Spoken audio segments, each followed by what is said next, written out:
예, 인사드리겠습니다. 구하르친 김조입니다. 지금 이제 예비고 2 학생들일 것 같고, 고민이 많죠. 고2가 가르치는 입장에서는 제일 긴장되는 시기예요. 왜냐면 제일 늘어져요. 제일 늘어져서 지금 고1 학생들 마지막 내신 하고 있는데 내신 끝나고 겨울방학 되면 처음에는 시험 끝났다고 좀 놀기 시작하겠죠. 근데 이제 그 후에 회복이 안 되고 이렇게 쭉 이어지는 경우가 많아서 이제 어떻게 끌고 가야 하는지 이런 것들을 좀 말씀을 드리려고 합니다. 일단 지금 저희가 해야 할 숙제가 두 개인데 하나가 내신을 여전히 2학년 때도 챙겨야 하는 학생들이 있다면 잘 봐야 하는 것. 그 다음에 두 번째로는 수능을 결국에는 준비해야 하는 시기예요. 고2는 수능을 준비해야 하는 시기 같거든요. 그래서 요거를 이제 어떻게 대비해야 하는 건데, 제가 일단 1차로 드리고 싶은 말씀은 내신과 수능이 과연 따로 논다고만 말할 수 있는가예요. 그러니까 2학년이 중요한 이유는 1학년 때 해왔던 내신 수업들이 있을 거잖아요, 국어에서. 그 다음에 3학년 때 해야 할 수능 수업들이 있을 거잖아요. 그래서 요 수업에서 요 수업으로 전환을 잘 해야 하는 거거든요. 그러면은 1차로 필요한 건 제가 생각할 때 수능 공부할 때 뭘 봐야 하는가를 정리해야 할 것 같아요. 그러면 수능 공부할 때 해야 할 것들 중에서 내신 내지 고2 겨울방학 때 이제 미리 할 수 있는 것들을 꺼내서 하면 되는 것 같거든요. 일단 수능이라는 영역 자체가 문학이 있고 독서가 있죠. 그 다음에 이제 지금 고2 학생들 같은 경우에는 언어 매체가 아니라 화법과 언어인데 일단 거기에 이제 흡사하는 과목이 언어 매체여서 현재로서는 그리고 이번에 아시겠지만 수능을 봤는데 국어가 꽤 어려웠잖아요. 어려웠는데 좀 저희가 눈여겨봐야 하는 건 그 수능에서 현 수능 체제는 화법과 작문이라고 하는 애가 선택 과목으로 있고 그 다음에 언어와 매체라고 하는 애가 선택 과목으로 있는데 여기가 조금 등급 컷의 차이가 있어요. 어렵긴 했으나 화법작문 같은 경우에는 91.92점 왔다 갔다 하는 걸로 보이는데 그래서 엄매는 86, 87, 85 이렇게 보여요. 사실 저희가 너무 어려웠다라고 말하는 수능이 2022학년도 수능 그 다음에 2019학년도 수능 두 때인데 두 때가 1컷이 84였으니까 언내가 지금 그 수능에 걸맞게 어렵다고 아이들이 느끼는 걸로 보이거든요. 최근에 출제 경향이 어떻냐면 일단 선택 과목에서 변별력을 어느 정도 확보해요. 특히 언어 매체에서 변별력을 확보해요. 당연한 것이 사실 문학하고 독서는 범위가 정해져 있는 과목이 아니잖아요. 근데 언어 매체 같은 경우에는 범위가 어느 정도 정해져 있거든요. 정해져 있다 보니까 여기서 좀 고난도를 내거나 고난도가 아니라고 하더라도 여기서 시간을 어느 정도 끌 수 있는 문항을 내서 일단 시작은 뭘 것 같냐? 저희가 수능 국어가 80분인데 언어 매체를 갖다가 25분 너무 오래 걸려요. 15분에서 20분. 요 안에는 무조건 끝내야 하거든요. 11문제를. 그러니까 20분을 리미트고 20분 밖으로 가면은 좀 문제가 생겨요. 그래서 15분에서 20분 안쪽으로 언어 매체를 할 수 있게 처리하는 것. 이게 1번일 것 같고. 그래서 지금은 언어 매체가 11하고 독서랑 문학이 이제 17 이렇게 나오는 구조인데 이제 문학하고 독서 같은 경우에는 아이들이 일반적으로 문학을 먼저 풀고 독서를 나중에 푸는 흐름이거든요. 왜냐면 독서가 아무래도 시간이 오래 걸리고 문학은 시나 이런 것 때문에 글이 기본적으로 짧아요. 짧기도 하고 EBS 연계라고 하는 시간을 줄여나갈 만한 여지들이 있어요. 여지가 있기 때문에 여기와 여기로 넘어가고요. 문학은 EBS 연계 교재들이 있어요. 수능 특강, 수능 완성. 그 다음에 평가원 기출을 봐야겠죠. 여기도 이제 EBS 연계 교재들이 있을 거고 거기에 걸맞게 이제 기출을 저희가 보는 방식으로 이제 진행을 해야 돼요. 근데 EBS 연계는 당해야 하고 기출이라고 하는 것도 수능은 기출이 폭이 너무 넓거든요.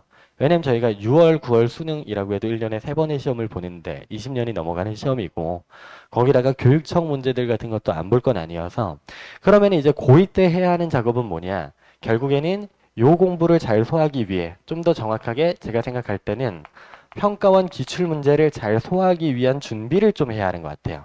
준비를.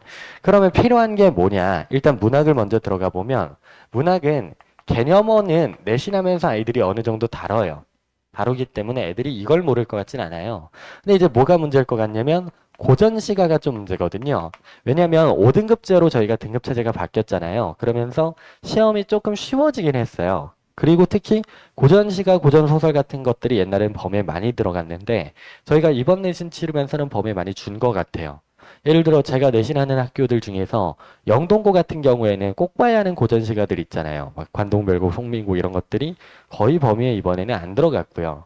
그다음에 어머님들도 큰 자녀를 그러니까 이제 고3 또는 성인이 된 자녀를 키워본 어머님들은 알겠지만 원래 대치동에 이런 강의가 유행을 했죠. 관동별곡 특강 이런 것들 내신 위주로.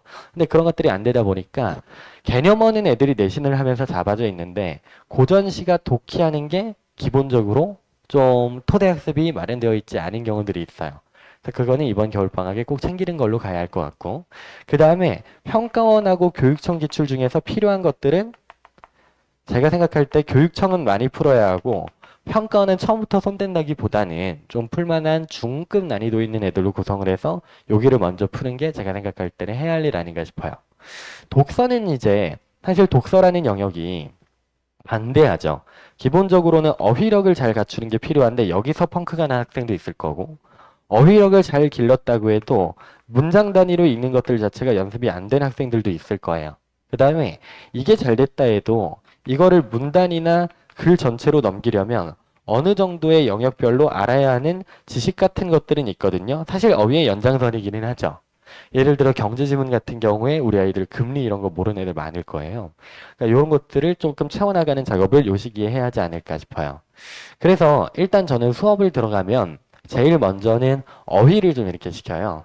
어휘. 그래서 이제 화법작문 내지 뭐 평가원 기출 중에서 문법 용어가 됐든 문학이 됐든 필요한 어휘 같은 것들 이런 것들을 이렇게 다져서 이제 작업을 하고요.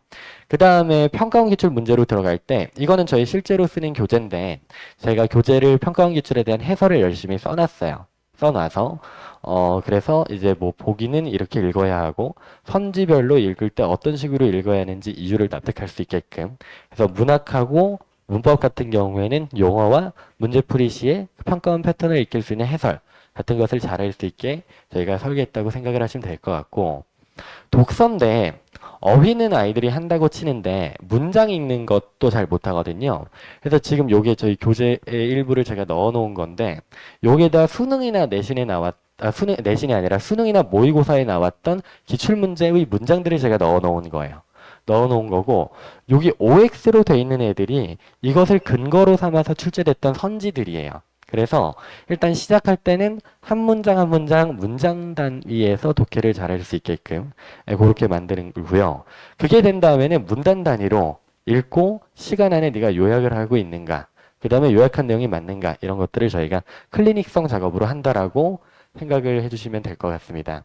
그 다음에 오답 노트를 이제 아이들이 해야 하는데 수능 공부할 때 오답 노트가 되게 중요하거든요. 왜냐면 국어랑 수학이랑 약간 다른 게 수학은 어떻게 보면 약간 국어 선생이니까 디스를 좀 해보면 가르치기 편한 면이 있어요. 왜냐면 애들이 어떻게 사고를 했는가를 기록하는 과목이잖아요. 그러니까 풀이 과정이라는 게 있죠.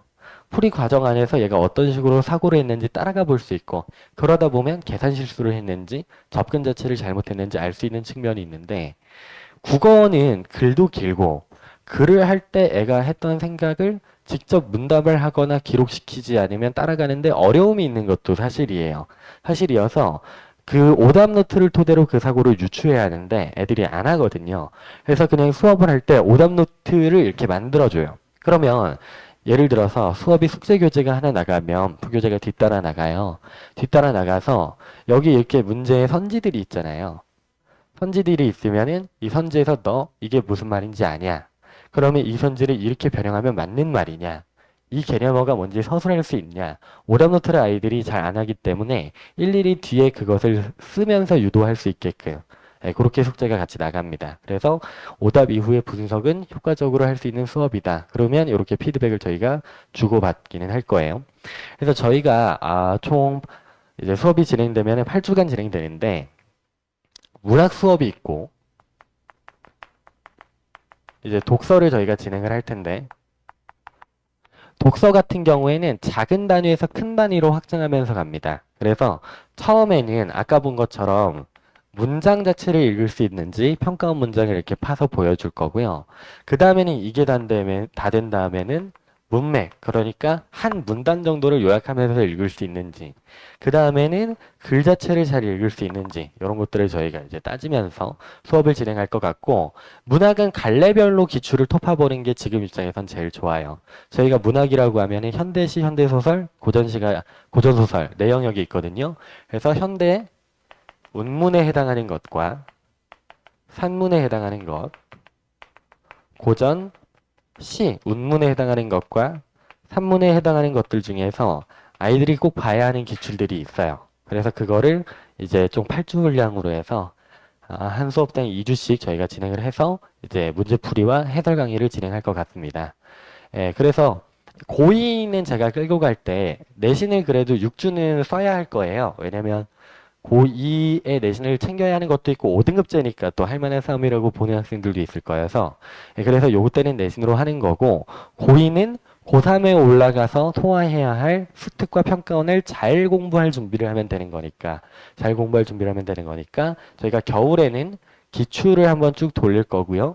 그 다음에 여름은 비교적 짧잖아요. 그 겨울에 그 중간하고 기말 사이 봄 시즌은 짧기 때문에 요때 같은 경우에는 그 고2 교육청 기출이나 또는 고전시가 언매처럼 애들이 헷갈려하는 몇몇 영역들 거기에 대한 단기 특강을 1년 동안 진행할 것 같아요.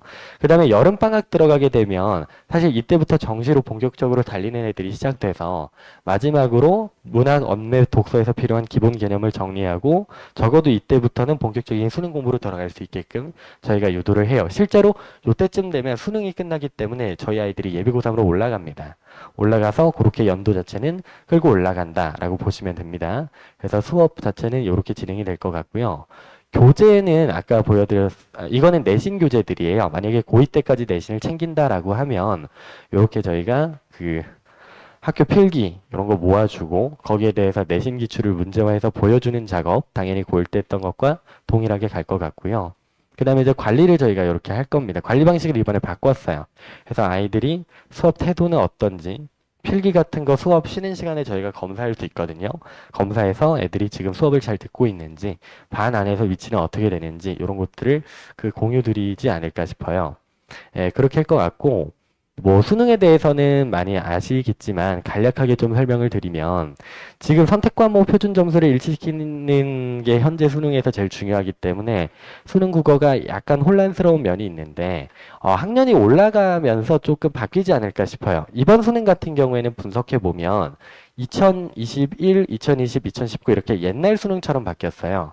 옛날 수능처럼 바뀌어서 실제로 오답률 탑5가 지금 발표된 거 안에서 문학 언어가 거의 있지 않아요. 거의 대다수가 비문학이거든요. 그래서 과거 수능의 경향처럼 문학의 난이도가 낮아지고 그 다음에 언어에서 시간을 오래 끌도록 유도한 다음에 그 독서의 난이도를 높여서 독해를 지금 요하고 있는 그런 식으로 수능 자체의 흐름은 바뀔 것 같고 그렇기 때문에 기출문제 안에서 원래 유의미한 기출은 제가 생각할 때 2017학년도부터 2022학년도까지의 6개년 기출들이 있어요.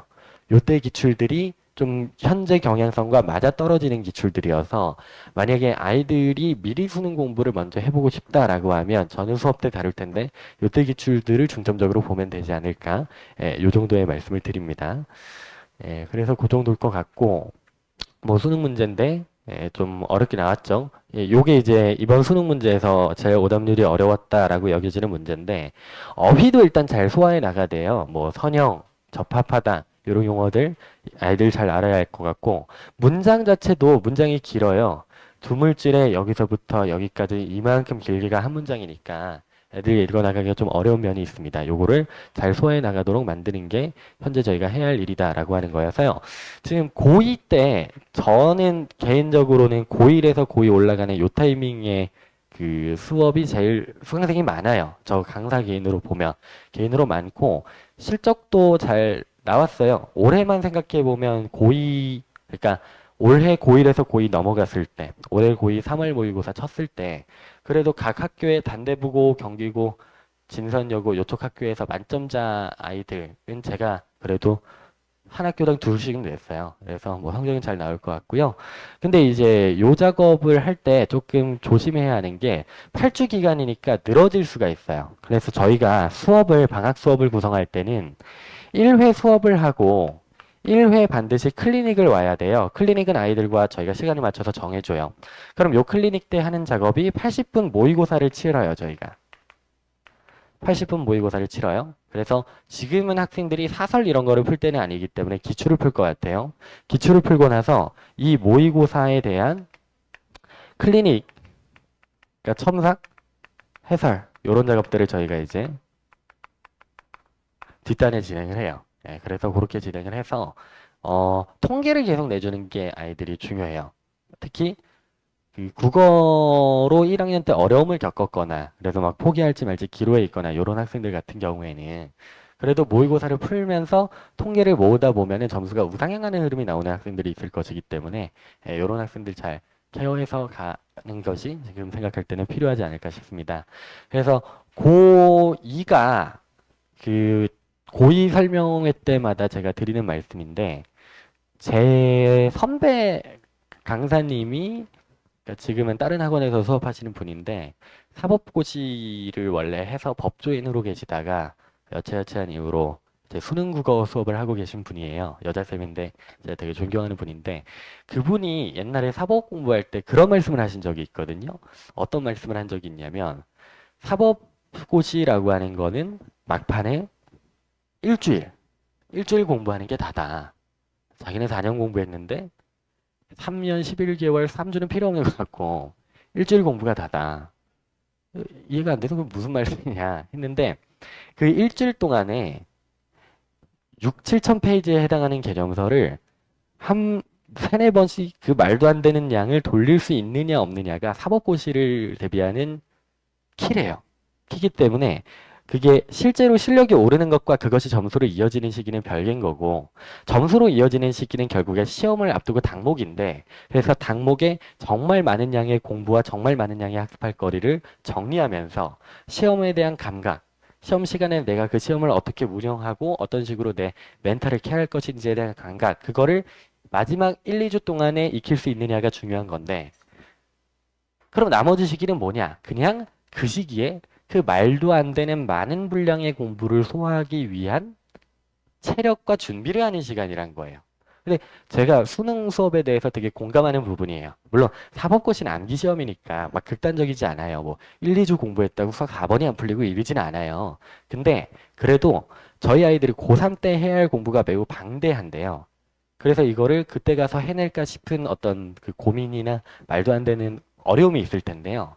지금 고2 시기에 얼마나 해두느냐가 그때 가서 그 많은 양을 소화할지 말지를 결정하는 기준들 같아요. 그리고 고2 때 되면 애들이 컸다고 말을 안 듣기 시작하거든요. 방문 닫고, 연애하고, 핸드폰 계속하고.